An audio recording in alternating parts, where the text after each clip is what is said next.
어머님께 시문. 어머님, 오늘 아침에 차입해 주신 고이 적삼을 받고서야 제가 이곳에 와 있는 것을 집에서도 아신 줄 알았습니다. 잠시도 어머니의 곁을 떠나지 않던 막내둥이의 생사를 한 달 동안이나 아득히 아실 길 없으셨으니 그동안에 오죽이나 애를 태우셨겠습니까? 그러하오나 저는 이곳까지 굴러오는 동안에 꿈에도 생각지 못하던 고생을 겪었지만 그래도 몸 성이 배포 유학의 큰 집에 와서 지냅니다. 고랑을 차고 용수는 썼을 망정, 난생 처음으로 자동차에다가 보호순사를 안 치고 거들먹거리며 남산 밑에서 무악재 밑까지 내려가는 맛이란 바로 개선문으로 들어가는 듯하였습니다. 어머님, 어머님께서는 조금도 저를 위하여 근심하지 마십시오. 지금 우리 조선에는 어머님 같으신 어머니가 몇천 분이요, 또 몇만 분이나 계시지 않습니까? 그리고 어머님께서도 이 땅에 이슬을 받고 자라나신 공로 많고 소중한 따님의 한 분이시고, 저는 어머님보다도 더 크신 어머님을 위하여 한 몸을 바치려는 영광스런 이 땅의 사나이외다. 콩밥을 먹는다고 끼니 때마다 눈물겨워하지도 마십시오. 어머님이 마당에서 절구에 메주를 찍으실 때면 그 곁에서 한 주먹씩 주워 먹고 배탈이 나던, 그렇게도 삶은 콩을 좋아하던 제가 아닙니까? 한 알만 마루 위에 떨어지면 다른 사람이 먹을세라 흘끔 쳐다보고 얼른 주워 먹던 것이 버릇이 되었습니다. 어머님, 며칠 전에는 생후 처음으로 감방 속에서 죽는 사람의 임종을 보았습니다. 돌아간 사람은 먼 시골의 무슨 교를 믿는 노인이었는데 경찰서에서 다리 하나를 못 쓰게 되어 나와서 이곳에 온 뒤에도 밤이면 몹시 알았습니다. 병감은 10,000원이라고 옮겨주지도 않고 쇠잔한 몸에 그 독은 나날이 뼈에 사무쳐 어제는 아침부터 신음하는 소리가 더 높았습니다. 밤이 깊어 악박골 약물터에서 단소 부는 소리도 그쳤을 때 그는 가슴에 손을 얹고 가쁜 숨을 몰아쉬기 시작했습니다. 우리는 모두 일어나 그의 머리맡을 에워싸고 앉아서 죽음의 그림자가 시시각각으로 덮쳐오는 그의 얼굴을 묵묵히 지키고 있습니다. 그는 희미한 눈초리로 5촉밖에 안 되는 전등을 멀거니 쳐다보면서 무슨 깊은 생각에 잠긴 듯 추억의 날개를 펴서 기구한 인생을 더듬는 듯하였습니다.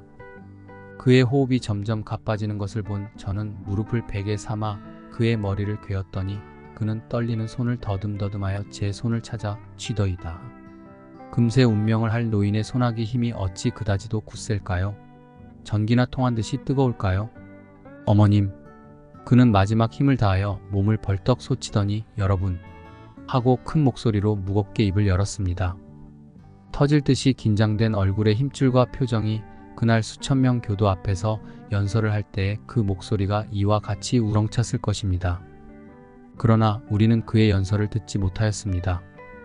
여러분 하고는 뒤미처 목에 가래가 끓어오르기 때문에, 그러면서도 그는 우리에게 무엇을 바라는 것 같아서 어느 한 분이 유언할 것이 없느냐고 물었더니 그는 조용히 머리를 흔들어 보이나 그래도 흐려가는 눈은 꼭 무엇을 애원하는 듯하였습니다마는 그의 마지막 소청을 들어줄 그 무엇이나 우리가 가졌겠습니까?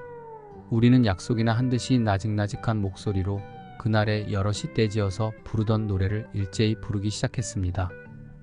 떨리는 목소리로 첫 절도 부르기 전에 설움이 폭받쳐서 그와 같은 신도인 상투 달린 사람은 목을 놓고 울더이다. 어머님, 그가 애원하던 것은 그 노래인 것이 틀림없었을 것입니다. 우리의 그의 마지막 원혼을 위로하기에는 가슴 한복판을 울리는 그 노래밖에 없었습니다. 후렴이 끝나자 그는 피를 옷자락에 토하고는 영영 숨이 끊어지고 말더이다.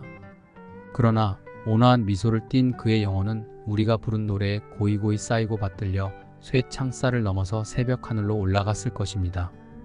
저는 감지 못한 그의 두 눈을 쓰다듬어 내리고 날이 밝도록 그의 머리를 제 무릎에서 내려놓지 않았습니다. 어머님, 생각하면 생각할수록 새록새록 아프고 쓰라렸던 지난날의 모든 일을 큰 모험 삼아 몰래 적어두는 이 글월에 어찌 다 시원스러이 사려올 수가 있사오리까. 이제 겨우 가시밭을 밟기 시작한 저로서 벌써부터 이만 고생을 호소할 것이 오리까. 오늘은 아침부터 장대같이 쏟아지는 비에 더위가 씻겨 내리고 높은 담 안에 시원한 바람이 휘돕니다. 병든 누에같이 늘어졌던 감방 속의 여러 사람도 하나 둘 생기가 나서 목침 돌림 이야기에 꽃이 핍니다. 어머님, 며칠 동안이나 비밀이 적은 이 글월을 들키지 않고 내보낼 궁리를 하는 동안에 비는 어느덧 멈추고 날은 오늘도 저물어 갑니다. 구름 거친 하늘을 우러러 어머님의 건강을 비울 때 비 뒤의 실록은 단밖에 더욱 아름다운 듯하고 먼 촌의 개구리 소리만 철창에 들리나이다. 1919년 8월 29일 소자 올림. 아름다움에 대하여 남 모르는 누이들에게. 법정. 이 글을 읽어줄 내가 누구인지 나는 모른다. 그러나 슬기롭고 아름다운 소녀이기를 바라면서 글을 쓴다.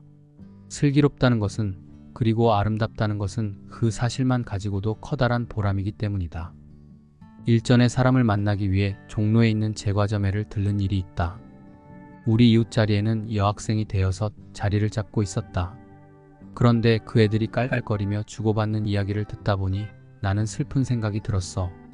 그 까닭은 중학생으로 보이는 소녀들의 대화치고는 너무 거칠었기 때문이야.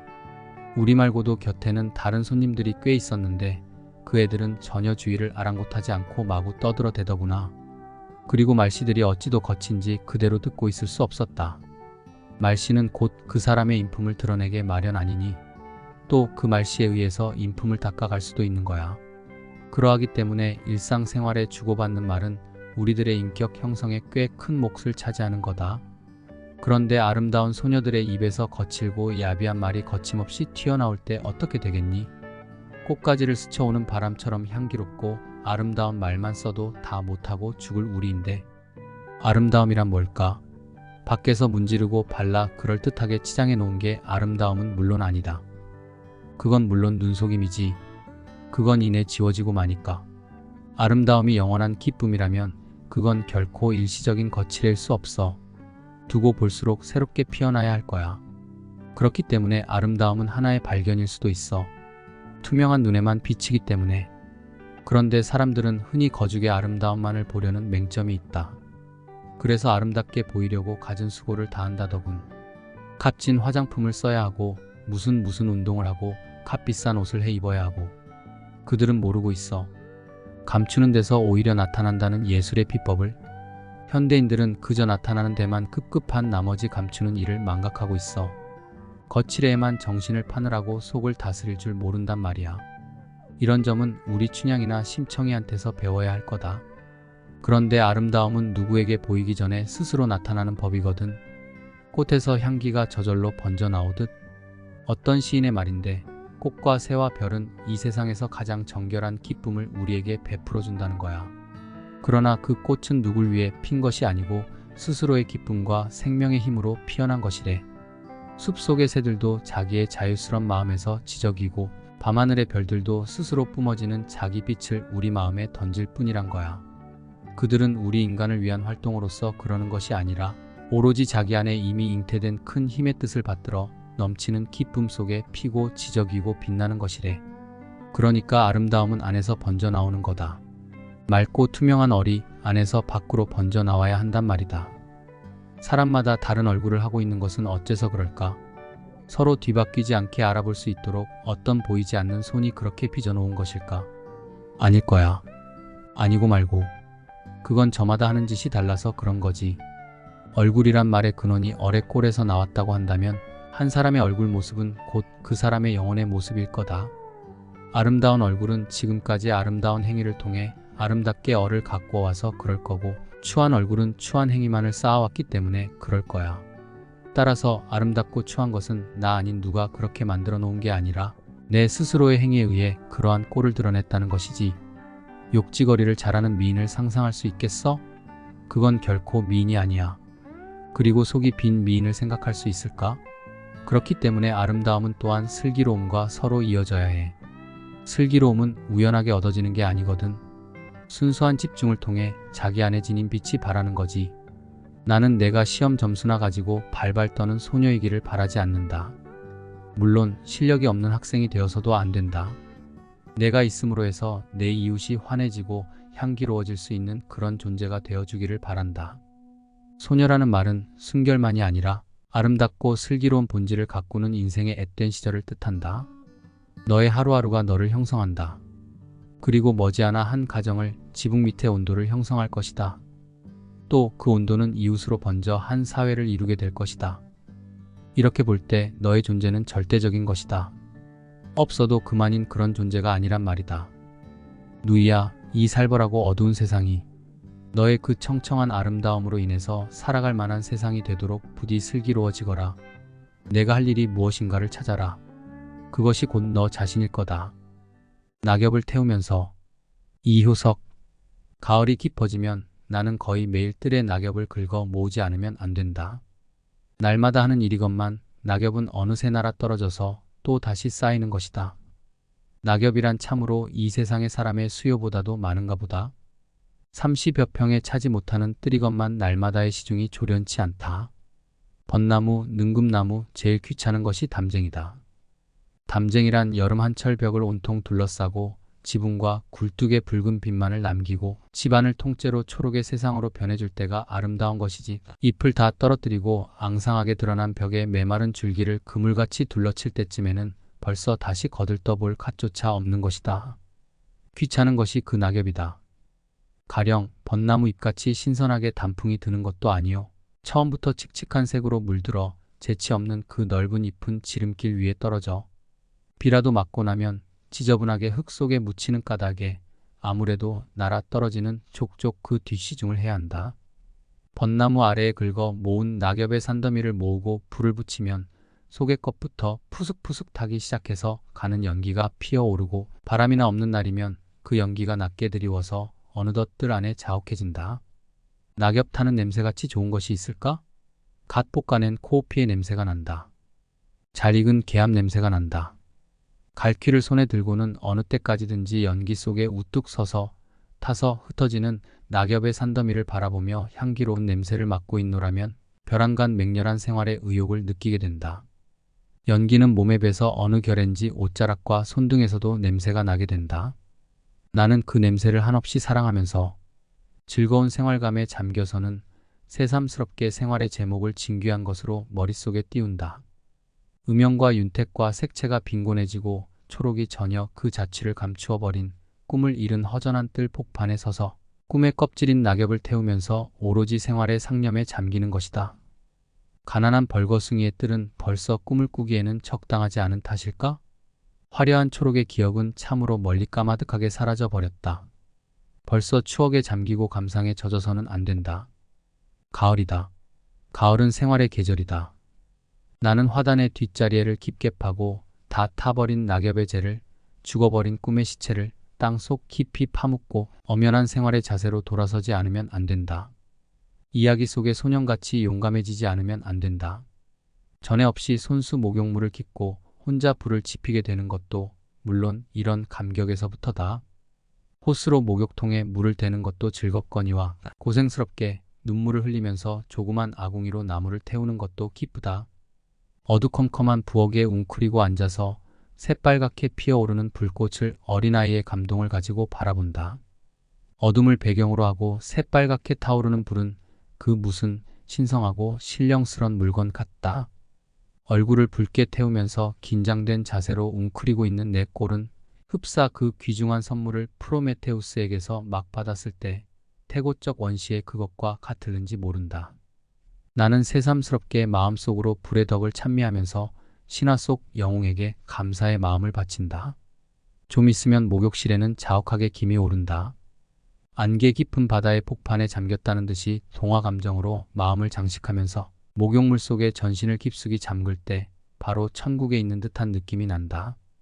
지상 천국은 별다른 곳이 아니라 늘 들어가는 집안의 목욕실이 바로 그것인 것이다. 사람은 물에서 나서 결국 물속에서 천국을 구하는 것이 아닐까? 물과 불과 이 두 가지 속의 생활은 요약된다.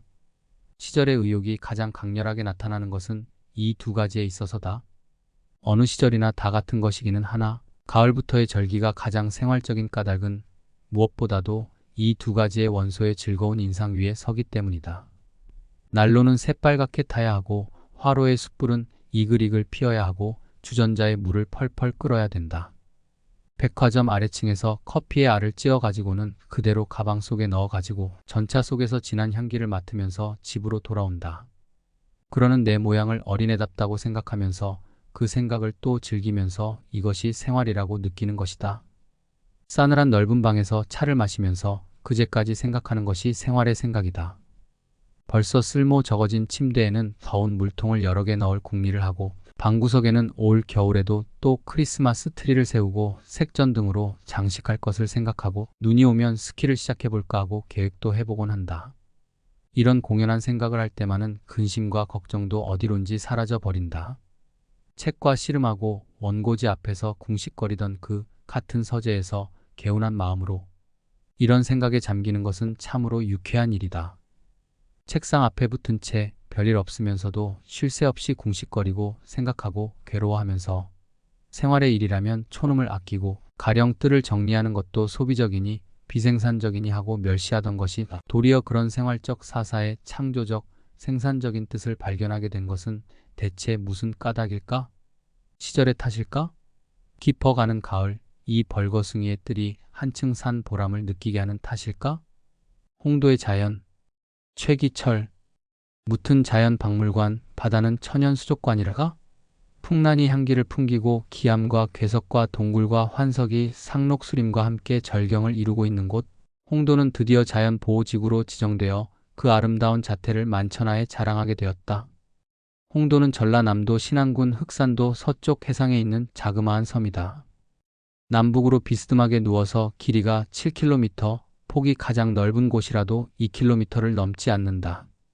총면적의 3분의 2쯤 되는 북부와 3분의 1밖에 안 되는 남부가 활처럼 휘고 좁은 대반목으로 이어져 있어서 마치 두 섬이 붙은 것처럼 보인다.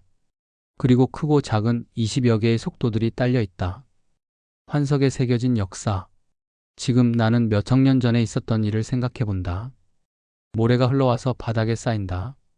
몇백 발, 몇천 발 쌓이기까지는 몇천만 년이란 세월이 흘렀을 것이다. 모래는 눌려서 밑에서부터 바위로 변하여 사암이 되었다. 그것이 다시 엄청난 압력과 열을 받아 규암이 된 것이다.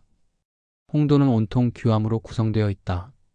이 바위가 어느 시대에 형성된 것인지는 화석을 발견할 수 없어 알 길이 없으나 신기하게도 당시의 파도의 자취가 바위에 새겨져 있다. 이것을 연은이라고 하는데 여기저기에서 볼 수 있다.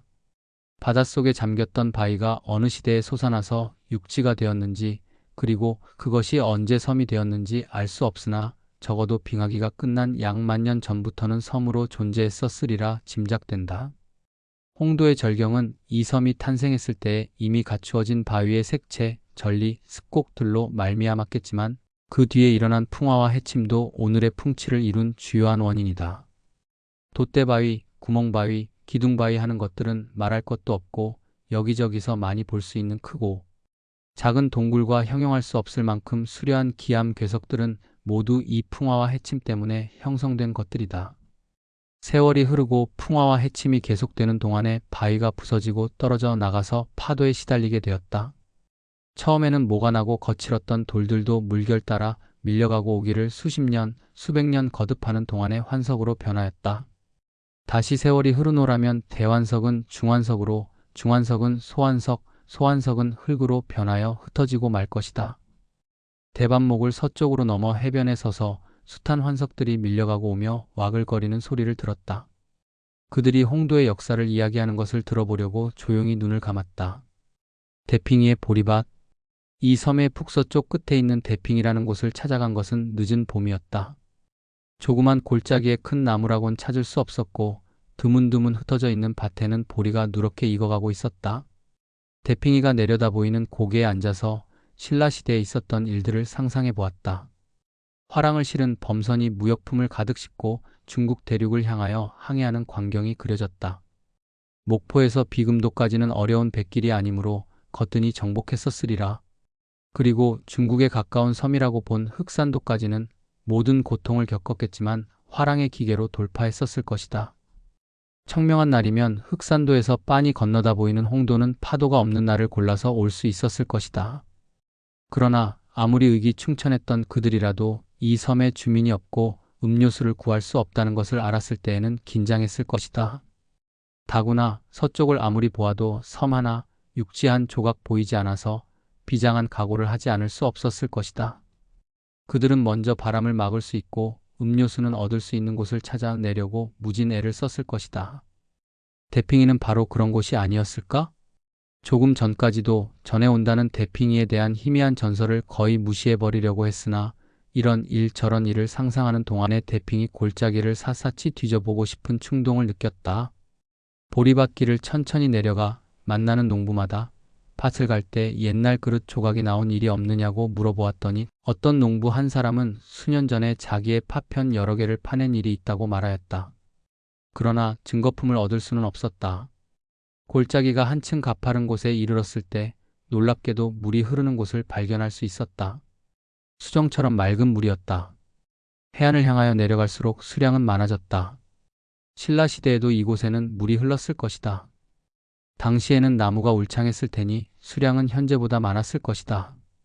대핑이 골짜기와 해수가 이어지는 곳에 이르렀다. 동서남풍을 막을 수 있는 아늑한 작은 만이었다. 화랑들은 이곳에 풍선을 정박시키고 거처를 마련한 후 월동을 하면서 남동풍이 불기를 기다렸을 것이다. 대핑이란 말은 아마도 대풍리, 바람을 기다리는 마을에서 온 말일 것이다. 그들은 여기에 머무르는 동안 당산을 정하고 제당을 세워 산신과 용왕에게 정성껏 제사를 지냈을 것이다. 신흥리 마을에서 보는 당산과 제당이 바로 이것이라고 전해지고 있긴 하지만 옳고 그름은 알 길이 전혀 없었다. 대풍리만의 거룻배를 띄우고 다시 한번 상상의 날개를 펴본다. 루우비빛의 바다에 뜬 커다란 풍선, 중국 대륙에 가겠노라고 가슴 펴고 수평선을 노려보던 화랑들의 늠름한 모습, 골짜기를 덮었던 밀림이 눈앞에 떠오른다. 변모하는 홍도. 10여 명의 부인들이 밭에서 김을 매는 광경을 보았다. 출렁거리는 바닷물을 등지고 산새들의 울음소리가 들리는 가파른 피탈밭에서 일하는 그들의 모습은 고스란히 한 폭의 풍경화였다. 가까이 가서 보니 그들이 가꾸고 있는 것은 감자도 보리도 채소도 아닌 띠였다. 담수가 없어서 벼농사를 할 수 없는 이 섬에서 띠는 지붕을 이는 귀중한 재료다. 띠는 벼보다도 광택이 있어서 가는 새끼로 곱게 얽은 띠 이형의 지붕은 무척 아름다웠다. 앞으로 홍도의 문화가 아무리 발전되더라도 이것만은 영구히 전해졌으면 생각했다. 보춘하는 봄에 피는 난이라 하여 출란이라고 부르기도 한다. 이 출란은 홍도에서는 아주 흔한 식물의 하나이다. 이 섬의 사람은 출란을 비옷이라고도 부르며 이것으로 이형을 엮어서 지붕을 덮기도 하고 해산물을 묻기도 한다. 꽃 피고 새 우는 섬에서 띠와 출란으로 지붕을 덮는 풍류를 지니는 홍도 사람들이 여기에 영원히 살게 하기 위하여 그들의 생활 수준을 높여주고 싶은 생각이 간절했다. 홍도에는 마을이 둘이 있는데 약 1000명의 주민이 살고 있다. 그들은 보리와 감자를 밭에 심지만 그것은 온 섬 사람의 3개월의 식량밖에 안 된다. 그들은 생존을 위하여 어족을 잡아야 하고 바닷말을 채취하여야 하며 제목을 벌채하지 않을 수 없다. 홍도의 동백나무와 잡밥나무와 식나무의 원시림은 그것만으로도 천연기념물이 될 가치가 충분하다. 이런 수목들은 이 나라 학술을 발전시키는 처지에서나 산업진흥을 희원하는 처지에서나 또는 국제적으로 문명국의 체면을 유지하는 처지에서 보더라도 소중히 보호되어야 한다. 말할 것도 없이 우리는 다른 곳에서 이에 대치할 수 있는 자료를 가지고 있지 못하기 때문이다. 이런 국보적인 것이 섬 사람들의 화목으로 벌채된다면 이는 애석한 일이다. 내가 대반목 남동부에 자리 잡고 있는 홍도 마을을 방문했던 11월 초순엔 이미 집집마다 화목이 산적해 있었고 당산을 제외한 구릉부에도 여기저기 화목이 쌓여 있었으며 남녀노소가 머리에 화목 다발을 이고 대열을 지어 운반하는 광경도 볼 수 있었다. 이 화목은 엄동의 풍파를 피하기 위하여 이 마을 앞으로 몰려올 피난 어선들의 팔연료라고 한다. 울릉도에서 향나무가 화목으로 쓰이고 홍도마저 귀중한 상록수림이 연료로 쓰이고 있는 것을 우리는 안제까지나 방치할 수는 없다. 풍란의 자생지로 알려진 곳은 우리 강토에서는 제주도와 홍도뿐이다. 그러나 제주도의 풍란이 절정된 것은 오래전이고 이제는 홍도의 풍란도 최후의 한 포기가 누군가에 의하여 채취될 날이 눈앞에 다다를 것만 같다. 신흥리 마을을 방문했을 때 나뭇가지에 붙은 탐스러운 풍란 한 포기가 돌담에 꽂혀 있었다. 우리 일행을 지각 없는 관광객으로 잘못 보았는지 5,000원을 호가하고 있었다. 이 한 포기가 우리나라 자연 풍란의 최후가 아니기를 빌면서 그 풍란을 찍기 위하여 셔터를 눌렀다.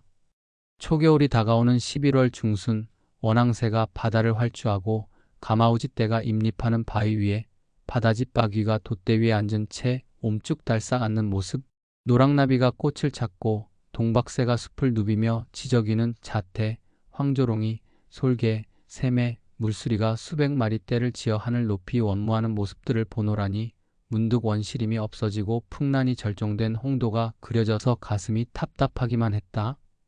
어떤 희생을 치르더라도 그런 불행은 막아야 하겠다. 외로운 천연 수족관. 홍도의 자연 환경은 바다까지도 뛰어나게 아름답다. 제일봉이라고 하는 해발 368m 되는 제에 올라서 내려다보는 바다도 좋지만 파도가 자는 날을 골라 섬을 일주하면서 보는 풍치는 더 좋다. 연안의 절벽은 기둥과 문과 탑과 주름치마를 쌓아 올린 듯 빨강, 분홍, 자주, 파랑, 연두, 순백색들로 숲까지 놓았고 그 위를 장식하는 상록수까지 천연의 조화를 돕는다. 바다에서 솟아나온 수많은 크고 작은 바위들도 이와 경연이라도 하는 듯이 형상과 색채를 자랑하고 있다. 개뿔려, 녹섬, 돈바위, 제비셔, 따노섬, 타벼, 높으녀, 아랫서, 기녀 등 그 어느 하나도 버릴 것이 없다. 뜨는 해에 비추인 홍도, 지는 해에 부각된 바위와 숲은 참으로 아름답기만 했다. 안개가 해면을 길 때에는 녹섬과 개뿔려가 머리만 내게 되어 홍도는 완전히 꿈나라로 변한다. 나폴리와 모나코에서 본 지중해도 한산도의 제승당에서 본 바다도 아름다운 에메랄드 빛이었지만 홍도의 바다처럼 선명하게 맑고 아름답지는 못했다. 어찌나 바닷물이 맑은지 청명하고 파도가 없는 날이면 배 위에서 10여 m의 깊이까지 들여다 보인다. 녹조, 갈조, 홍조가 밀림처럼 우거진 사이를 형형색색의 어족들이 유유히 헤엄치며 나타났다가 사라진다. 투명체로 된 넓은 도화색의 해파리떼가 담백광을 내며 조용히 오르내리는 광경도 이채로웠다. 해저에는 불가사리, 해삼, 성게, 전복, 소라들이 붙어서 움직이지 않고 울긋불긋한 산호류까지 바닷말과 함께 밑바닥에 붙어 있어 한결 풍치를 돋운다. 구미 각국의 인공수족관을 꽤 많이 보았지만 이만큼 훌륭한 것은 볼 수 없었다. 이것은 그대로 천연수족관이었다. 물이 나면 바위에 밀생한 새까만 흑다개비들을 볼 수 있으며 수많은 거북손들이 바위 틈으로 머리를 내민다. 안반의 여기저기에는 조호가 생겨서 각양각색의 말미잘들이 일시에 화려한 꽃을 피운다. 외로운 홍도의 천연수족관이 각광을 받게 될 날이 멀지는 않을 것 같다. 홍도의 봄. 홍도에는 학교가 있고 교회가 있으며 발동선이 있다. 객선도 들른다. 근대 문명이 홍도에 스며들고 있다는 증거이리라. 1964년 11월에 파견된 학술조사단의 보고에 따라서 정부는 홍도를 자연보호지구로 지정하였다. 홍도의 지질, 광물, 육상 동식물, 해양 생물 등은 국내적으로 보나 국제적으로 보나 그대로 보호되어야 할 가치가 충분하다고 인정을 받게 되어 이제는 홍도의 묻도, 바다도 국법에 의하여 보호받게 된 것이다. 홍도가 황폐화하는 것을 막기 위해서는 인구를 300명 이하로 줄이고 연료를 공급하는 일이 있더라도 귀중한 식물이 남벌되지 않도록 하여야 하겠다. 식량을 대주는 한이 있더라도 더 이상 개간을 허용해서는 안 되겠다. 그리고 생활비의 일부를 보충해주는 일이 있더라도 어족이나 폐류나 해삼이나 전복이나 바닷말을 대상으로 하는 어떤 종류의 어업행위도 홍도 연안에서는 금지되어야 하겠다. 근대 문명의 바람이 세차게 불어오는 이때 이 섬은 어디로 불려갈 것인가를 문득 생각해본다. 고층 건물, 포장도로, 승용차, 쾌속정, 발전소, 공장들이 모두 가까운 장래에 이 섬을 찾아올 것인가? 섬이란 꿈과 낭만이 서리는 곳, 심리나 떨어진 곳에서 음료수를 길어 물통을 채우고 파도와 싸우며 거룻배를 저어오면서도 잃지 않는 섬 색시의 미소, 나뭇가지 하나씩을 담근 물동이를 이고 가파른 고갯길을 오르내리는 여인들의 멋, 덤불 속에서 보리수의 열매를 말없이 던져주던 사나이의 온정까지 빼앗아가며 이 홍도에 서울의 종로를 옮기고 싶지는 않다. 홍도에도 봄은 천천히 다가오고 있다. 신선하고 멋을 아는 사람들이 맞을 수 있는 봄이 오고 있다. 동백꽃, 김유정. 오늘도 또 우리 수탉이 막 쪼이었다. 내가 점심을 먹고 나무를 하러 갈 양으로 나올 때였다. 산으로 올라서려니까 등 뒤에서 푸드덕 푸드덕 하고 닭의 횟소리가 야단이다. 깜짝 놀라며 고개를 돌려보니 아니나 다르랴. 두 놈이 또 얼리었다. 점순네 수탈근 대강이가 크고 똑 오소리같이 실팍하게 생긴 놈이 덩저리 작은 우리 수탉을 함부로 해내는 것이다. 그것도 그냥 해내는 것이 아니라 푸드덕하고 면두를 쪼고 물러섰다가 좀 사이를 두고 또 푸드덕 하고 모가지를 쪼았다. 이렇게 멋을 부려가며 여지없이 닦아놓는다. 그러면 이 못생긴 것은 쪼일 적마다 주둥이로 땅을 받으며 그 비명이 킥킥 할 뿐이다. 물론 미처 아물지도 않은 면두를 또 쪼이어 붉은 선혈은 뚝뚝 떨어진다. 이걸 가만히 내려다보자니 내 대강이가 터져서 피가 흐르는 것 같이 두 눈에서 불이 번쩍 난다. 대뜸 지게막대기를 메고 달겨들어 점순내 닭을 후려칠까 하다가 생각을 고쳐먹고 헛매질로 떼어만 놓았다. 이번에도 점순이가 쌈을 붙여놨을 것이다. 바짝바짝 내 기를 올리느라고 그랬음에 틀림없을 것이다. 고놈의 계집애가 요새로 들어서서 왜 나를 못 먹겠다고 그렇게 아르릉거리는지 모른다. 나흘 전 감자 쪼감만 하더라도 나는 저에게 조금도 잘못한 것은 없다.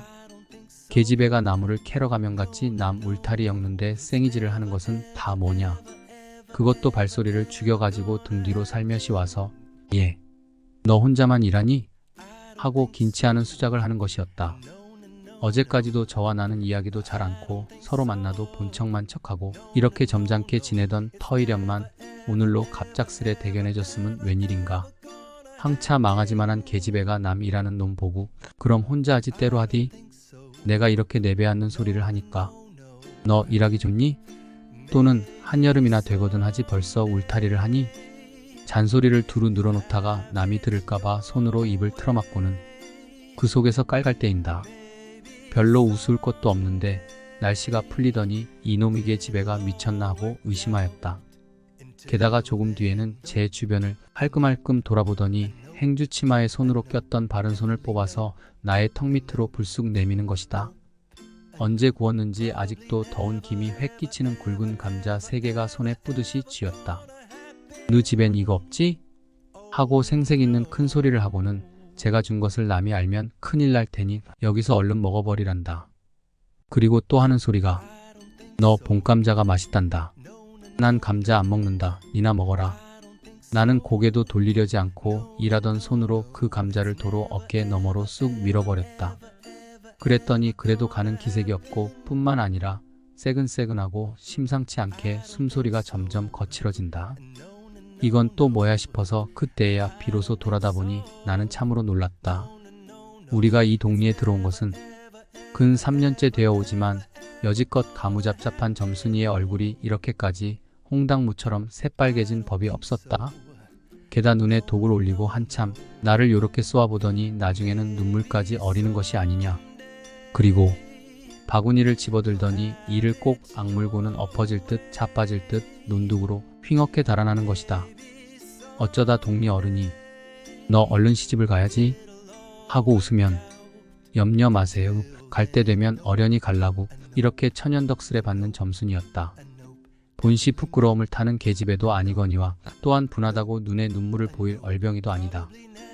분하면 차라리 나의 등허리를 바구니로 한번 모지게 후려 때리고 달아날지언정. 그런데 고약한 그 꼴을 하고 가더니 그 뒤로는 나를 보면 잡아먹으려고 기를 복복 쓰는 것이다.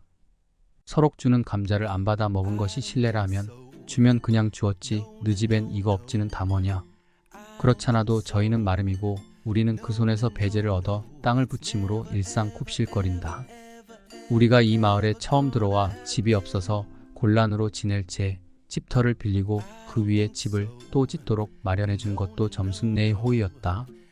그리고 우리 어머니 아버지도 농사 때 양식이 딸리면 점순네한테 가서 부지런히 구워다 먹으면서 인품 그런 집은 다시 없으리라고 침이 마르도록 칭찬하곤 하는 것이다. 그러면서도 17씩이나 된 것들이 수군수군하고 붙어 다니면 동리의 소문이 사납다고 주의를 시켜준 것도 또 어머니였다. 왜냐하면 내가 점순이하고 일을 저질렀다가는 점순네가 노할 것이고 그러면 우리는 땅도 떨어지고 집도 내쫓기고 하지 않으면 안 되는 까닭이었다. 그런데 이놈의 계집애가 까닭없이 기를 복복 쓰며 나를 말려 죽이려고 드는 것이다. 눈물을 흘리고 간 그 다음날 저녁 나절이었다. 나무를 한 짐 잔뜩 지고 산을 내려오려니까 어디서 닭이 죽는 소리를 친다. 이거 네 집에서 닭을 잡나? 하고 점순네 울 뒤로 돌아오다가 나는 고만 두 눈이 둥그레졌다. 점순이가 저희 집 봉당에 홀로 걸터 앉았는데 아 이게 치마 앞에다 우리 씨암 탁을 꼭 붙들어 놓고는 이놈의 닭 죽어라 죽어라 요렇게 안팡스레 패주는 것이 아닌가. 그것도 대가리나 치면 모른다마는 아주 알도 못 나오라고 그 볼기짝개를 주먹으로 콕콕 쥐어박는 것이다. 나는 눈에 쌍심지가 오르고 사지가 부르르 떨렸으나 사방을 한번 휘돌아보고야 그제서 점순이 집에 아무도 없음을 알았다. 잡은 참지개 막대기를 들어 울타리의 중턱을 후려치며 이놈의 계집애 남의 닭 알못 나오라고 그러니? 하고 소리를 뻑 질렀다. 그러나 점순이는 조금도 놀라는 기색이 없고 그대로 의젓이 앉아서 제 닭 가지고 하듯이 또 죽어라 죽어라 하고 패는 것이다. 이걸 보면 내가 산에서 내려올 때를 겨냥해 가지고 미리부터 닭을 잡아 가지고 있다가 너 보란 듯이 내 앞에 죄지르고 있음이 확실하다. 그러나 나는 그렇다고 남의 집에 튀어들어가 계집애하고 싸울 수도 없는 노릇이고 형편이 썩 불리함을 알았다. 그래 닭이 맞을 적마다 지게막대기로 울타리를 후려칠 수밖에 별 도리가 없다. 왜냐하면 울타리를 치면 칠수록 물섭이 물러앉으며 뼈대만 남기 때문이다. 허나 아무리 생각하여도 나만 믿지는 노릇이다. 아 이년아 남의 닭 아주 죽일 터이냐?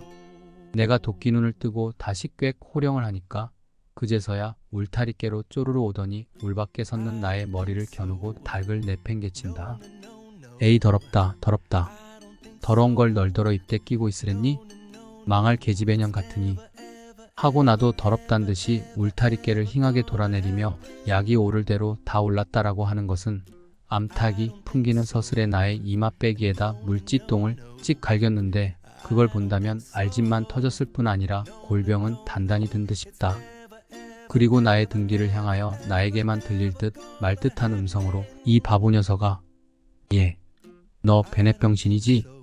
그만둬 좋으련만 예 너 너 아버지가 고자라지?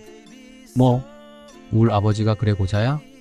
할 양으로 열벙지가 나서 고개를 획 돌려 바라봤더니 그때까지 울타리 위로 나와 있어야 할 점순이의 대가리가 어디 갔는지 보이지를 않는다. 그러다 돌아서서 오자면 아까의 한 욕을 울 밖으로 또 퍼붓는 것이다. 욕을 이토록 먹어가면서도 대거리 한마디 못하는 걸 생각하니 돌부리에 채이어 발톱 밑이 터지는 것도 모를 만치 분하고 급기야는 두 눈에 눈물까지 불끈 내솟는다. 그러나 점순이의 치매는 이것뿐이 아니다. 사람들이 없으면 틈틈이 제 집 수탉을 몰고 와서 우리 수탉과 쌈을 붙여놓는다. 제 집 수탉은 썩 험상궂게 생기고 쌈이라면 회를 치는 고로 을에 이길 것을 알기 때문이다. 그래서 툭하면 우리 수탉이 면두며 눈깔이 피를 흐르게 되도록 해놓는다. 어떤 때에는 우리 수탉이 나오지를 않으니까 요놈의 계집애가 모이를 쥐고 와서 꿰어내다가 쌈을 붙인다. 이렇게 되면 나도 다른 배차를 차리지 않을 수 없었다. 하루는 우리 수탉을 붙들어 가지고 넌지시 장독깨로 갔다.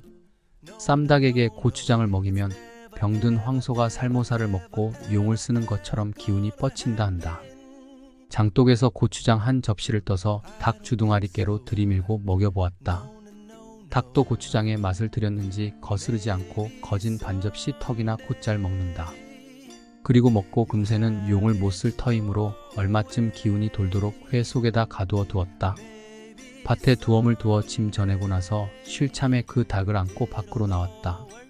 마침 밖에는 아무도 없고 점순이만 저희 울 안에서 헌옷을 뜯는지 혹은 솜을 터는지 옹크리고 앉아서 일을 할 뿐이다.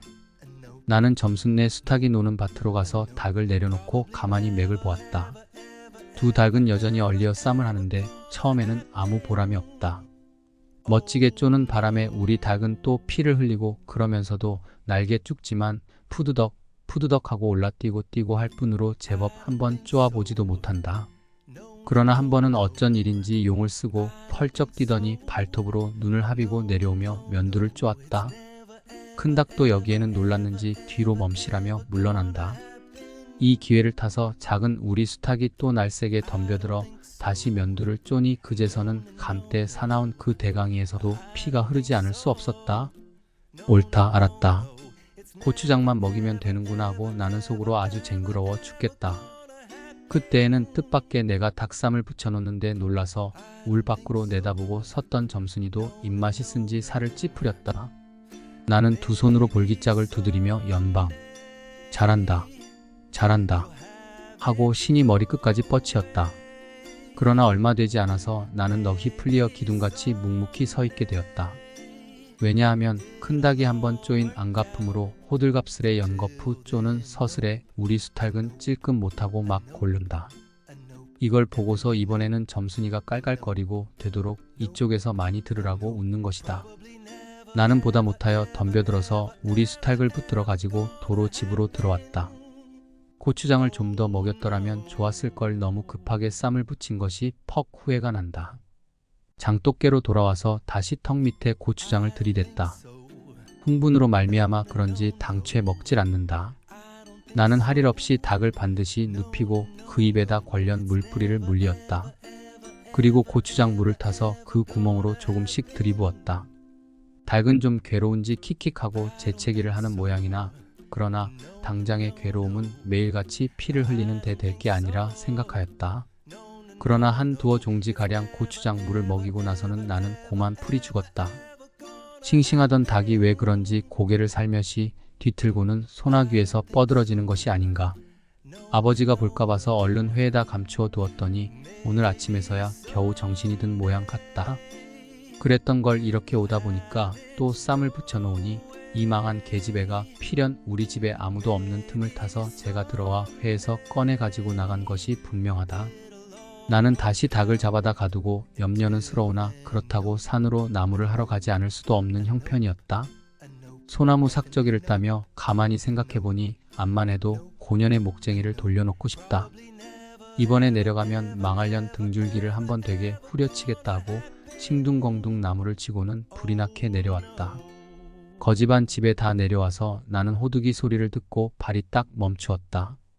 산 기슭에 널려있는 굵은 바위돌 틈에 노란 동백꽃이 소보록하니 깔리었다. 그 틈에 끼어 앉아서 점순이가 청승맞게 쓰리 호두기를 불고 있는 것이다. 그보다도 더 놀란 것은 그 앞에서 또 푸드덕 푸드덕 하고 들리는 닭의 횟소리다. 필연코 요년이 나의 약을 올리느라고 또 닭을 집어내다가 내가 내려올 길목에다 쌈을 시켜놓고 저는 그 앞에 앉아서 천연스레 호두기를 불고 있음에 틀림없으리라. 나는 약이 오를 대로 다 올라서 두 눈에서 불과 함께 눈물이 퍽 쏟아졌다. 나무찌개도 벗어놓을 새 없이 그대로 내동댕이 치고는 지게막대기를 뻗치고 허둥지둥 달려들었다. 가까이 와보니 과연 나의 짐작대로 우리 수탉이 피를 흘리고 거의 빈사지경에 이르렀다. 닭도 닭이려니와 그러함에도 불구하고 눈 하나 깜짝없이 그대로 앉아서 호두기만 부는 그 꼴에 더욱 치가 떨린다. 동네에서도 소문이 났거니와 나도 한때는 걱실걱실이 일 잘하고 얼굴 예쁜 계집애인 줄 알았더니 시방 보니까 그 눈깔이 꼭 여우새끼 같다. 나는 대뜸 달겨들어서 나도 모르는 사이에 큰 수탉을 단매로 때려 엎었다. 닭은 푹 엎어진 채 다리 하나 꼼짝 못하고 그대로 죽어버렸다. 그리고 나는 멍하니 섰다가 점순이가 매섭게 눈을 흡뜨고 닥치는 바람에 뒤로 벌렁 나자빠졌다. 이놈아, 너 왜 남의 닭을 때려 죽이니? 그럼 어때? 하고 일어나다가 뭐 이 자식아, 누 집 닭인데? 하고 복장을 떼미는 바람에 다시 벌렁 자빠졌다. 그러고 나서 가만히 생각을 하니 분하기도 하고 무한도스럽고 또 한편 일을 저질렀으니 인젠 땅이 떨어지고 집도 내쫓기고 해야 될는지 모른다. 나는 비슬비슬 일어나며 소매자락으로 눈을 가리고는 얼김에 엉하고 울음을 놓았다. 그러다 점순이가 앞으로 다가와서 그럼 너 이단부턴 안 그럴 테냐? 하고 물을 때에야 비로소 살 길을 찾은 듯 싶었다. 나는 눈물을 우선 씻고 뭘 안 그러는지 명색도 모르건만 그래 하고 무턱대고 대답하였다. 요단부터 또 그래봐라. 내 자꾸 못살게 굴 테니. 그래 인젠 안 그럴 테야. 닭 죽은 건 염려 마라. 내 안 잃을 테니. 그리고 못에 떠다 밀렸는지 나의 어깨를 짚은 채 그대로 퍽 쓰러진다. 그 바람에 나의 몸뚱이도 겹쳐서 쓰러지며 한창 피어 퍼들어진 노란 동백꽃 속으로 폭 파묻혀버렸다. 알싸한 그리고 향긋한 그 냄새에 나는 땅이 꺼지는 듯이 온 정신이 고만 아찔하였다. 너 말 마라. 그래. 조금 있더니 요 아래서 점순아, 인연이 바느질을 하다 말고 어딜 갔어? 하고 어딜 갔다 온 듯 싶은 그 어머니가 역정이 대단히 났다.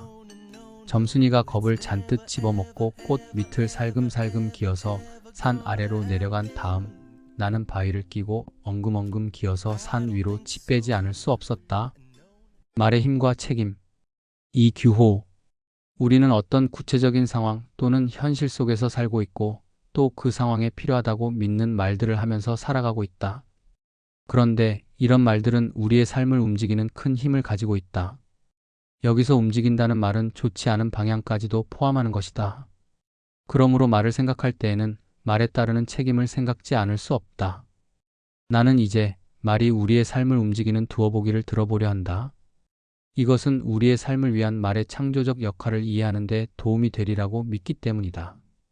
그리고 말에 따르는 책임에 관해서도 말해보려 한다. 어쩌면 우리의 언어 생활을 반성하는 계기가 될지도 모르기 때문이다. 말의 힘. 어떤 의사가 그에게 온 환자를 진찰한 뒤에 폐병입니다. 하고 말했다 하자. 또 어떤 판사가 사건을 심리하고 나서 이것은 과실치사다. 하고 말했다 하자. 그리고 서로 잘 만나는 두 남녀 중에 한 사람이 그의 상대방에게 사랑합니다. 하고 말했다 하자. 이 밖에도 많은 예를 들 수 있지만 이것만으로도 우리의 삶을 움직이는 말의 힘을 이해할 수 있을 것이다. 이 세 경우는 말이 우리의 삶을 움직이는 방식에 있어서 서로 다른 점이 있다. 그러나 그런 것까지 따지는 것은 너무 힘든 작업이므로 여기서는 피하기로 하겠다. 우선 폐병이라고 진단한 의사의 말을 생각해보자. 이 말이 떨어지기 전에도 물론 그 환자의 몸엔 폐병이라고 하는 병이 들어있었다. 그러나 아무도 그것을 알지 못했기 때문에 의사가 진단을 내리기 이전의 상황은 불확실한 것이었다고 할 수밖에 없다. 그런데 이 말이 떨어짐으로써 환자와 그의 가족 그리고 병원 측은 어디서 무슨 병이 들었는지 그러니까 앞으로 어떻게 해야 하는지를 분명히 알게 된다. 아니, 아는 데서 그치지 않고 실제로 어떤 구체적인 행동을 벌이게 된다. 과실치사라고 하는 판사의 말이 떨어지기 이전의 상황은 하느님만이 알 수 있는 것일 수도 있다. 즉, 정당 방위, 과실, 고의 등 구구하게 해석되는 모호하고 다의적이고 가변적인 상황일 수도 있다는 것이다. 그런데 이 말이 떨어짐으로써 유동적인 상황이 고정되고 이에 따라 피고와 그의 관계자들은 희비를 체험하면서 그들이 해야 할 일을 깨닫고 실제로 어떤 일을 하게 되는 것이다. 서로 잘 만나는 두 남녀는 양쪽이 다 사랑을 느낄 수도 있고 한쪽만이 느낄 수도 있다. 서로 싫어할 수도 있고 또 다른 경우도 있겠지만 그런 경우에는 사랑한다는 말이 있을 수 없으므로 생각지 말자. 그런데 사랑을 느낀다고 하는 것은 두 사람의 관계를 결정하는 데 필요한 조건은 되지만 그 관계를 결정하는 것은 못 된다. 다시 말하여 사랑한다는 말이 떨어지기 이전의 상황은 불분명한 것이다. 그런데 이 말이 떨어짐으로써 분명하게 되고 이에 따라 두 사람의 생활은 변모하기 시작한다. 양쪽이 서로 애정을 느끼는 경우를 생각해보자. 이 경우는 대체로 좋은 반응을 얻을 것이다. 그래서 두 사람은 애인이란 관계로 묶이고 이에 따라 다른 사람의 사랑을 사양한다든지 결혼 생활을 설계한다든지 하게 된다. 다음은 한쪽만이 애정을 느끼고 사랑을 고백하는 경우를 생각해보자. 이 경우는 좋은 반응을 얻을 수도 있고 그렇지 못할 수도 있을 것이다. 전자의 경우는 위에 말한 것과 같이 될 것이며 후자의 경우는 애인이 될 수 없는 관계로 묶이고 이에 따라 두 사람은 대체로 복잡한 심적 동요를 체험하면서 한쪽은 더 간곡히 고백하고 다른 쪽은 보다 정성스러운 위로의 말로 단념하도록 이끈다든지 하는 등의 행동을 취하게 된다. 이상의 세 가지 예를 검토해보면 말은 불확실하고 유동적인 상황, 현실을 일정한 것으로 고정하고 또 새로운 방향으로 변화시키는 힘, 달리 말하면 우리의 삶을 움직이는 큰 힘이 있다는 사실을 귀납할 수 있다. 이것은 결국 우리의 삶을 창조하는 힘인 것이다. 말과 책임. 우리는 어떤 소지품을 잃고서 친구를 의심하는 경우가 있다. 이것은 좋은 일이 못 되지만 덜어 볼 수 있는 일이다. 그래서 의심하는 뜻을 담아 혹시 내 만년필 못 봤니? 와 같은 말을 하기도 한다. 우리가 몸이 불편하면 의사의 진찰을 받게 된다. 그러면 의사는 우리를 진찰하고서 늑막염이군요. 와 같은 말로 진단을 내린다. 이런 말들도 불확실하고 유동적인 상황을 일정한 것으로 고정하고 새로운 방향으로 변화시키는 힘을 발휘한다.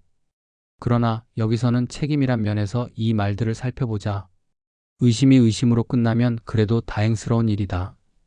의심하는 동안에 잃은 물건을 찾으면 그것으로 의심이 풀릴 수도 있고 또 그렇지 못하다 하더라도 시간이 지남에 따라 잊을 수도 있다. 때로는 그 의심이 친구에 대한 나의 행동에 영향을 줄 수도 있지만 이것도 대체로 나 혼자의 문제로 그친다. 그러나 의심하는 뜻으로 혹시 내 만년필 못 봤니? 하는 한마디의 말이 떨어지고 보면 이 말은 곧 가시가 되어 그 친구의 가슴에 박히고 만다. 그런데 다행히 다른 데서 그 물건을 찾았다고 하자. 그러면 나는 나의 의심하는 말을 취소하게 될 것이다. 여기서 취소한다는 것을 생각해보자. 취소한다고 해서 앞서 한 말이 정말로 취소될까? 서먹서먹해진 두 사람은 취소한다는 말로써 우정을 회복한 것처럼 보이고 또 두 사람이 다 그렇게 믿을 수도 있다. 그러나 너는 나를 의심한 적이 있다는 생각, 또 너는 나를 의심할지도 모른다는 생각은 그 친구의 마음에서 쉽게 지워지지 않을 것이다. 늑막염으로 진단을 받은 환자는 그 병을 고치기 위하여 자기의 최선을 다할 것이다. 그런데 아무리 최선을 다해도 차도가 없다. 그래서 의사는 다시 진찰을 하고 그것이 늑막염이 아니라 다른 어떤 질환임을 알게 되었다. 물론 늑막염 정도의 질환이 오진될 리는 없겠지만 하나의 예로서 살펴보자. 의사는 늑막염이란 진단말을 취소하고 새로운 병명을 밝힐 것이다. 그리고 이에 따라 알맞은 치료를 베풀어 환자의 병을 고쳐주었다. 여기서도 취소한다는 것을 생각해보자. 환자는 자기의 병이 늑막염이 아니라는 사실을 확신하게 되었으므로 의사의 취소는 정말 취소라고 생각할 수도 있다. 그러나 역시 완전한 취소는 되지 못한다. 훗날 그 환자가 무슨 까닭으로인지 가령 때때로 옆구리가 결리게 되었다고 해보자. 그때 그는 옛날 그 의사가 늑막염이라고 한 말을 상기하면서 그것이 오진이 아닐 것이라고 믿을 수도 있다. 이런 이해는 우리가 흔히 경험하는 것이다. 그렇다면 의사의 취소가 완전한 것이 아니라는 사실을 알 수 있다. 말은 한번 입에서 떨어지면 되돌릴 수가 없다. 아무리 취소해도 취소되지 않는다. 다만 취소된 듯이 보일 뿐이다. 취소한다고 해서 이미 한 말이 사라지는 것이 아니라 취소한다는 말과 함께 객관적인 사실로 남는 것이다. 우리 선인들은 남아이런 중천금이란 교훈을 우리에게 전해주었다. 어찌 남아뿐이겠는가?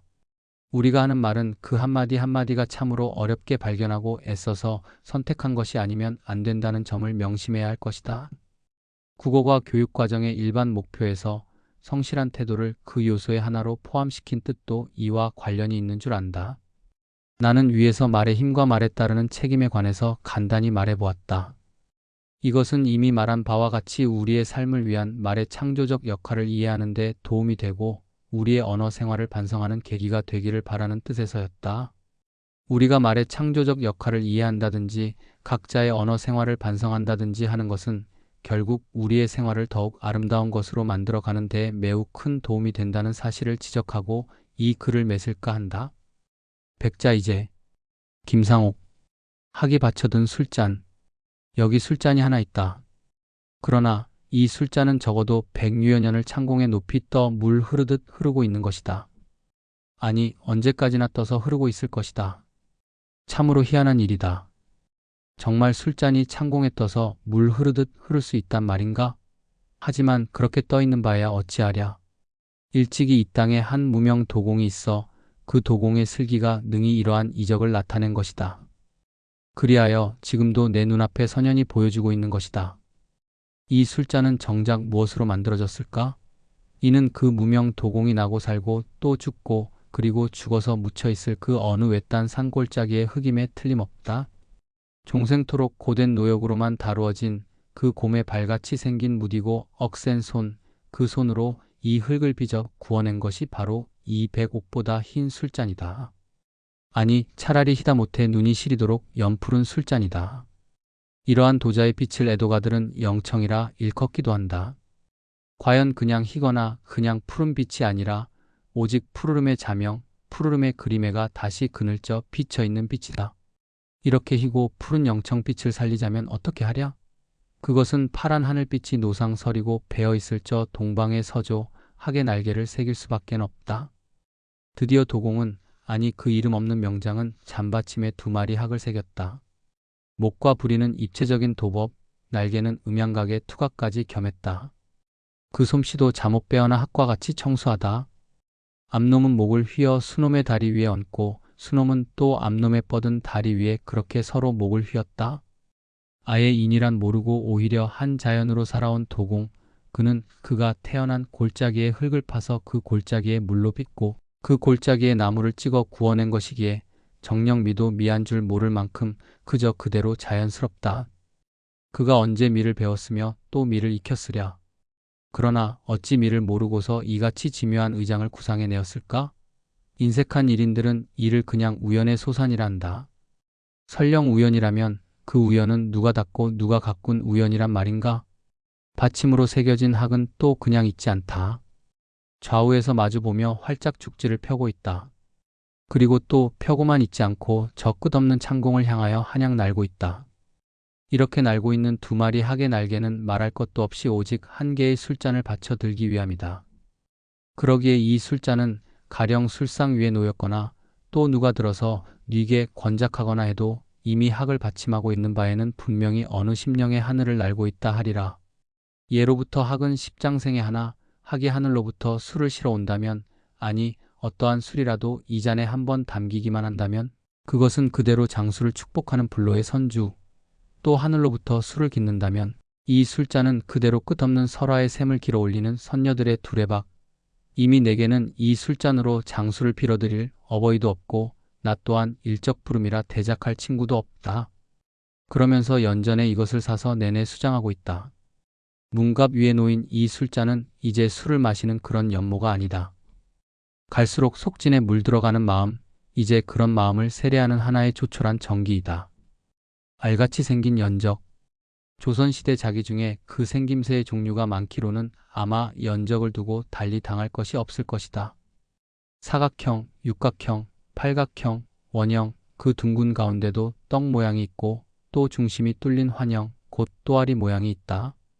물형으론 복숭아 모양, 고기 모양, 새 모양, 두꺼비 모양, 그 밖에도 지붕 모양, 초록 모양, 부채 모양, 무릎 모양 등 별의별 것이 다 있다. 골동을 수집함에 있어서도 벽이 있어 어느 분은 벽만을 모으고 어느 분은 사발이나 대접 같은 주방 그릇들을 모으고 또 어느 분은 문방구, 그 문방구 중에도 필통이나 연정만을 따로 모으는 기호가들이 덜어 있다. 내게도 네모꼴에 청화로 보상화문을 그린 것이 하나 있고 원형의 호접 한 쌍을 역시 청화로 그린 것이 있다. 이들 둘이 다 연대도 얕고 그나마 네모꼴은 입이 깨어져 도무지 실용으론 쓸모가 없다. 그래서 이미 한쪽에 밀쳐 두었다가 마침내 조그만 신라의 도금불 하나를 구해서 그 위에 올려놓았더니 아주 안성맞춤 잘 어울린다. 이제는 그 아무짝에도 쓸모없던 연적이 불상 받침으로써 더욱 값진 구실을 하게 되었다. 신라의 쇠붙이와 조선시대의 질그릇, 이것이 천여년을 격한 오늘 어느 외로운 문인의 서실에 와서 그 연분의 기나긴 실끝이 이토록 맺어질 줄이야. 이리하여 이 신라불은 조선조의 꽃무늬를 깔고 나의 방 안을 항시 지켜주고 있는 것이다. 호접 무늬 있는 것은 빛깔은 그리 좋지 않지만 금간대 하나 없이 완전하다. 이것은 몇 해 전 어느 골동 가게에서 거저 얻은 것인데 노상 책상에 놓였다가 벼루에 물방울을 떨구는 제 본래의 타고난 구실을 아직도 그냥 되풀이하고 있다. 요 며칠 전 어느 고물 가게를 지나다가 나는 또 담청을 곁들인 무릎 모양의 백자 연적을 하나 샀다. 그러나 이도 입이 깨어졌다. 이것을 때우려는데 그 조그마한 입을 때우는 품삯이 이 몸뚱이 전체를 산 값보다 더하다. 얼른 생각하면 어리석은 일이라 하겠다. 그러나 사람도 만약 입이 없고 몸만 있다면 폐물이 되고 말 것이니 연적 또한 이와 마찬가지리라. 그러나 때우는 데는 먼저 몸에 밴 때를 뽑아야 한다 하기에 때를 뽑으려고 살지면에 과산화수소를 묻혀 환부를 온통 쌓아 두었었다. 과산화수소는 환부를 소독하는 약이지만 자기의 상처에서 때를 뽑는데도 그만이다. 나의 이러한 거동을 보고 있던 아내와 아이들은 킥킥거리고 웃는다. 꼬마놈은 방 안에서 병원 냄새가 난다고 야단이다. 하루에도 몇 번씩 탈지면을 들어보고 마음을 죄어도 때는 좀처럼 빠지지 않더니 하루는 거짓말같이 말갛게 때가 빠졌다. 이것을 맑은 물에 헹구어내어 화대로 쓰는 소반 위에 올려놓았었다. 소반의 검은 칠빛과 이 담백의 연적빛이 서로 대조되어 더욱 희고 더욱 검게 보인다. 더구나 형광등 불빛 아래 이 볼록한 무릎 모양의 연적을 보고 있노라면 호련히 어느 끝없는 환각에 사로잡히기도 한다. 이윽고 곁에 앉았던 딸애가 사람의 발자국이 아직 한 번도 닿지 아니한 어느 먼 심산 유곡, 그 깊숙한 숲속에 이름 모를 백조가 있어 그가 품었다가 놓아두고 간 신비한 알과 같다. 고하며 제법 그럴싸한 환상의 날개를 펼쳐 그 비경에 혼자 찾아든 양 조용한 경의의 표정으로 눈을 깜빡거렸다. 아내는 독백으로 그 아버지의 그 딸이라 내며 혀를 차면서도 한편으론 딸의 환상에 또한 딸애처럼 경의의 눈빛으로 못내 흐뭇해했다. 사실 이 연적은 구만리 장천을 난다는 저 대붕의 알은 아니라 해도 거위나 백조의 알보다는 조금 크고 타조의 알보다는 약간 작은 것이다. 눈도 코도 없이 다만 물을 머금고 베앉는 두 개의 구멍이 있을 뿐, 이 수수께끼 같은 단순한 형태, 그러나 이는 다름 아닌 지난날의 어느 도공이 그 천명에 순종하던 마음을 태반으로 하여 낳은 한 개의 무념의 알, 백자 연적일 따름이다. 나의 고향, 전광용. 나의 고향은 함경도 북청이다. 북청이란 지명이 사람들의 귀에 있게 된 것은 아마도 북청 물장수 때문인 것 같다. 수도시설이 아직 변변하지 않았던 815전의 서울에는 물장수가 많았었다. 그런데 그 대부분이 북청 사람이었던 까닭으로 물장수하면 북청 사람 하면 물장수를 연상하게 되었던 것이다. 그러나 북청 사람이 물장수를 시작한 것은 개화 이후 신학문 공부가 시작되면서부터이다. 그런데 특이한 것은 북청 물장수 치고 치부를 하기 위해서 장사를 한 사람은 단 한 사람도 없고 그들 뒤에는 반드시 서울 유학생이 있었다는 사실이다. 아들이나 동생의 학자를 위해서는 말할 것도 없고 머리 좋은 조카나 사촌을 위해서까지도 그들은 서슴지 않고 희망과 기대 속에 물장수의 고역을 감내했던 것이다. 여기에 한 토막의 일화가 있다. 삼청동 일대에다 물을 공급하는 사람 중에 중늙은이 북청 물장수가 하나 있었다. 그는 눈이 오나 비가 오나 연중 무휴로 이른 새벽부터 밤 늦게까지 물지개를 지고는 물 쓰는 집에서 돌아가며 해주는 밥으로 끼니를 때우고 잠은 그들의 합숙소인 물방에서 잤다. 그러던 어느 날의 일이다. 물지개를 지고 어느 부잣집에 들어갔더니 그 집 마나님이 방금 배달된 등기 우편물을 받아들고는 그것이 어디서 온 건지를 몰라 어찌할 바를 모르고 있었다. 마나님이 하도 안타까워하는 양을 보다 못해 그는 그 편지를 비스듬히 넘겨보고는 그것이 어디서 온 것인지를 일러주었다. 판무식쟁이로만 알았던 물장수의 식견에 감탄한 마나님은 그 후부터 그 물장수를 대하는 품이 달라졌다. 다음 해 3월 상순 어느 해질 무렵이었다. 그제야 겨우 물지개를 지고 그 부잣집 대문 안에 들어선 그 물장수는 이미 얼근이 취해서 물통에는 물이 반도 안 남았고 바지는 흠뻑 젖어 있었다. 그리고 그의 손에는 신문 한 장이 들려 있었다. 그의 아들의 경성 제대 이액과 수석 합격의 보도가 실린 문득 파이넷이 북청 물장수가 입속에 맴돈다. 새벽마다 고요히 꿈길을 밟고 와서 머리맡에 찬물을 쏴 퍼붓고는 그만 가슴을 디디면서 멀리 사라지는 북청 물장수. 물에 젖은 꿈이 북청 물장수를 부르면 그는 삐걱삐걱 소리를 치며 온 자취도 없이 다시 사라져 버린다. 날마다 아침마다 기다려지는 북청 물장수. 우리 집에는 어른의 생일을 차리는 법이 없다. 부모의 생사도 모르고 사는 불효자식이 저 먹자고 제 손으로 생일을 차릴 수는 없는 일이기에 고향 생각이 가장 절실한 것은 추석을 맞을 때다. 이날 우리는 차례를 지낼 대상이 없으므로 일찌감치 등산복 차림을 하고 우이동이나 도봉산으로 간다. 거기서 달이 떠오를 때까지 시간을 보낸다. 아이들은 들국화의 향기를 맡는다. 개울에 돌을 들추고 가재를 잡는다 하며 신명나게 놀지만 나는 나대로, 아내는 아내대로 북녘 하늘 한 끝에 시선을 박은 채 끝없는 추억과 상상의 날개를 펴는 것이다. 그러고 나면 마음이 좀 후련해지는 것 같으면서도 가슴 한 구석엔 여전히 뭉쳐진 덩어리가 무겁게 짓누르는 것을 어찌할 수 없는 것이다. 이런 날 밤 집에 돌아오면 우리는 고향의 노래를 부르게 된다. 나의 살던 고향은 꽃 피는 산골. 아이들은 흥겹게 합창을 하지만 나와 아내는 어느새 착잡한 심정에 잠기고야 마는 것이다. 이럴 땐 사진첩이라도 펼쳐보면 좀 나으련만 고향의 사진은 한 장도 없으니 그럴 수도 없는 일이다.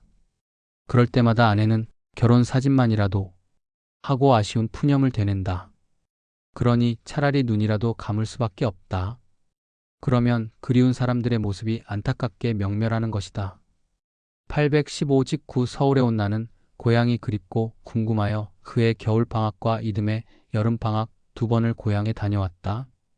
2번째 갔을 때는 집에다 하룻밤을 자고 난 다음날 아침 보안대에 끌려갔다.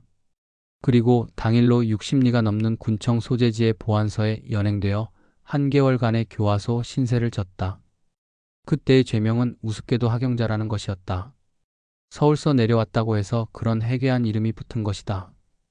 출감해서 집으로 돌아오니 나의 절친했던 친구의 한 사람이며 그쪽에서 열성적으로 깃발을 날리던 Y가 너를 감옥에 집어넣은 것도 나고 나오게 한 것도 나다 하고 말하는 게 아닌가. 나는 순간 등골을 스쳐 내리는 전율을 금할 수가 없었다. 주위의 모든 것이 두렵기만 할 뿐이었다. 그때 서울로 돌아온 후 얼마 동안은 고향 생각만 해도 몸서리가 쳐졌었다. 그런데 그 후부터 고향 꿈을 꾸면 꼭 붙잡혀가서 욕을 보는 장면만 나타나고 빨리 서울에 가야겠는데 하고 신음하다가 깨는 것이다. 그 그리운 고향이 왜 무서운 꿈으로만 나타나는 것일까? 어머니가 그립다. 나는 어릴 때 수양버들이 서 있는 우리 집 앞 높직한 돌각담에 올라가 아득히 먼 수평성가를 스쳐가는 기선을 바라보면서 외국으로 유학 간 아저씨들을 그려보곤 했었다. 이젠 80이 넘으셨을 어머니가 아직도 살아계신다면 지금쯤 그 돌각담 위에 홀로 서시어 터널 속으로 사라지는 남행열차의 기적 소리를 들으시며 흩어져 가는 기차 연기. 저 너머로 안타깝게 아들의 모습을 그리고 계실지도 모를 일이다.